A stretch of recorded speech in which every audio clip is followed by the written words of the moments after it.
네, 다음 소식입니다. 더불어민주당은 이재명 대통령 공소취소와 검찰개혁을 맞바꾸는 거래가 있었다는 의혹으로 계속해서 시끄럽습니다.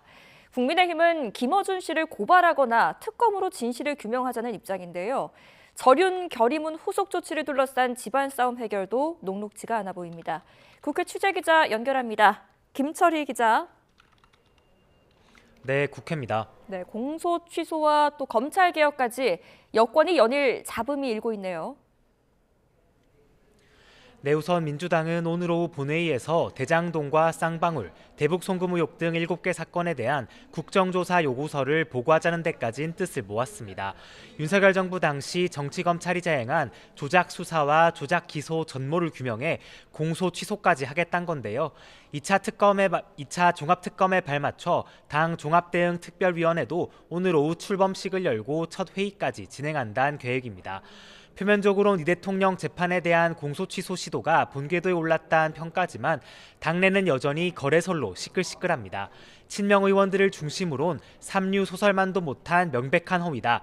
당 차원의 강력한 법적 조치가 필요하다는 요구가 흘러나왔습니다.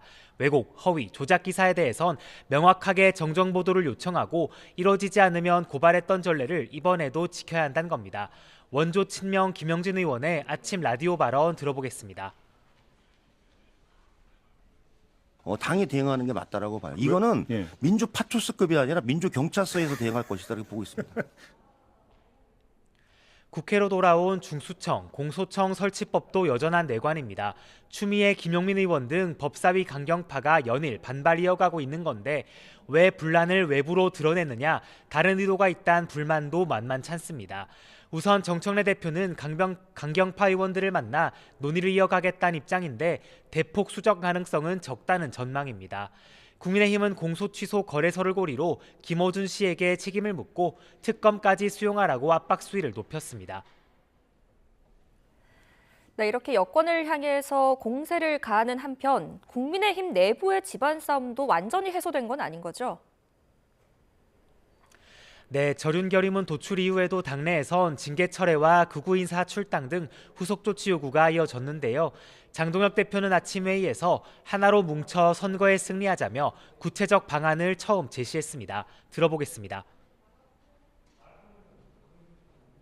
지방선거가 끝날 때까지 추가적인 징계 논의를 하지 말아 주실 것을 윤리위에 요청드리겠습니다. 이제 관심은 어제 지도부에게 실천을 요구한 오세훈 서울시장이 공천을 신청할지에 쏠립니다. 당 공관위는 오늘까지 추가 신청의 문을 열어뒀는데 오 시장이 불응할 가능성도 배제할 순 없습니다. 실제 오 시장 측은 혁신 선대위 구성과 지도부 주변 인사 청산을 콕 집어 언급하며 접수가 불투명하다고 밝히기도 했습니다. 오 시장이 연일 새로운 요구사항을 내놓자 당권파도 불편한 기색이 역력합니다. 조광한 최고위원은 오늘 아침 라디오에서 오 시장 요구가 지엽적이라고 평가절하했는데 만약 공천을 신청하지 않는다면 추가 연장은 불필요하다고 딱 잘라 말했습니다. 그러면서 이미 플랜 B를 준비했다고 주장했는데요. 공관위 내부에선 오 시장을 전략 공천하는 방안까지 언급됩니다. 공천 신청이 없어도 당 일방적으로 공천을 발표해버리겠다는 취지인데 다만 오 시장 측과 계속 조율해보겠다는 입장입니다. 네, 그런데 대미투자특별법 처리를 두고는 여야가 모처럼 협치를 이뤘네요. 네, 하루 전 여야 합의로 국회 법사위 문턱을 넘은 대미투자특별법은 오늘 본회의에서 최종 처리될 전망입니다. 조선과 반도체, 조선 등 분야에서 3,500억 달러 규모의 대미투자 이행을 위해 투자공사를 설립하는 내용이 핵심입니다. 또 리스크관리위원회를 설치해 운영하는 내용도 법안에 담겼습니다.